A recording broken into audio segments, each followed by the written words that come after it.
అసలు ఎక్కడ తగ్గలేదండి, అసలు ఎక్కడ ల్యాగ్ అనేది అనిపించలేదు. ఫస్ట్ హాఫ్ అయితే మాత్రం అసలు ఎక్కడ పూనగాలు వచ్చేసినాయి ఒక్కొక్కడికి. ఇచ్చిన బీజిఎం ఎంత కావాలో అంత ఇచ్చేసాడు, ఎంత ఎఫెక్ట్కి పెట్టాలో అంత పెట్టేశాడు. స్టోరీ లైన్ అయితే మాత్రం ఫ్యామిలీ ఆడియన్స్ కనెక్ట్ అవుద్ది. సినిమా ఎందుకు హిట్ అని చెప్తున్నానంటే ఎక్కడ బోర్ లేదు. ఫస్ట్ ఎలా ఉందన్న రిట్రో ఫైట్స్ కానీ, ఆ టైటిల్ తగ్గట్టు ఫైట్స్ కానీ, డైరెక్షన్ కానీ, స్క్రీన్ ప్లే కానీ, కథ కానీ, ముందుగా అయిపోయిన హీరోయిన్ మాత్రం చాలా బాగా చేసింది యాక్టింగ్. ఇలా సాంగ్స్ చాలా బాగున్నాయి, ఒక డిఫరెంట్గా ఉన్నాయి సాంగ్స్, కొత్తగా తీసిరు.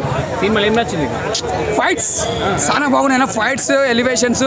మళ్ళీ ఒక అసలు చెప్పాలంటే మాటలు లేవు. మళ్ళీ ఒక పవన్ కళ్యాణ్ కనిపించింది నాకు అలా చూస్తుంటే. నెక్స్ట్ లెవెల్ అనిపించింది అనమాట. చాలా బాగా ఎంజాయ్ చేసాం. ఇది ఐమాక్స్ కాబట్టి చాలా మంది సైలెంట్ ఉన్నారు. సింగిల్ థియేటర్ అయితే స్క్రీన్ సిరిగిపోతుంది అనమాట. అలాగే క్లైమాక్స్ లో వచ్చిన ట్విస్ట్ అయితే మాత్రం పోగిరి లెవెల్ అనిపించింది. బట్ సినిమా అయితే మాత్రం ఎక్కడ డౌన్ అవ్వలేదన్న. ఫస్ట్ నుంచి లాస్ట్ వరకు కూడా ఒక సీన్ కాదని చాలా సీన్లు ఉన్నాయి. చాలా అంటే చాలా తీసిన అన్ని సీన్లు ప్లస్ సినిమాకి ఎక్కడ మైనస్ లేదు. అసలు మామూలుగా లేదు, వేరే లెవెల్ ఉంది. సెకండ్ హాఫ్ మాత్రం బోర్.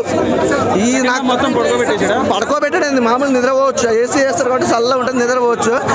ఫస్ట్ హాఫే బాగుంది భయ్య, నాకు బాగా నచ్చింది. అంటే ఫస్ట్ హాఫ్ ఎవరి ఒపీనియన్ వాళ్ళది. నా పాయింట్ ఆఫ్ వ్యూలో అయితే సినిమా అదిరిపోయిందన్న, 100% చూడొచ్చు. కంప్లీట్ ఎలా అయితే మనం ఎంత ప్రెజర్గా లైఫ్ లీడ్ చేస్తున్నాం, ఆ ప్రెజర్ మొత్తం ఒక 2.5 hours మన మైండ్ రిలీఫ్ చేసి ఫస్ట్ నుంచి లాస్ట్ వరకు ఎలాంటి బోర్ కొట్టకుండా ప్రతి ఒక్క ఆడియన్, మేము మా ఫ్రెండ్స్ ఎలా అయితే ఎంజాయ్ చేస్తున్నామో ప్రతి ఒక్క ఆడియన్స్ బాగా ఎంజాయ్ చేస్తారండి. ఈ వీడియో మీకు నచ్చినట్లయితే లైక్ చేయండి. అలాగే ఇలాంటి మరిన్ని టాలీవుడ్ అప్డేట్స్ కోసం మా ఛానల్ ని సబ్స్క్రైబ్ చేసుకోండి.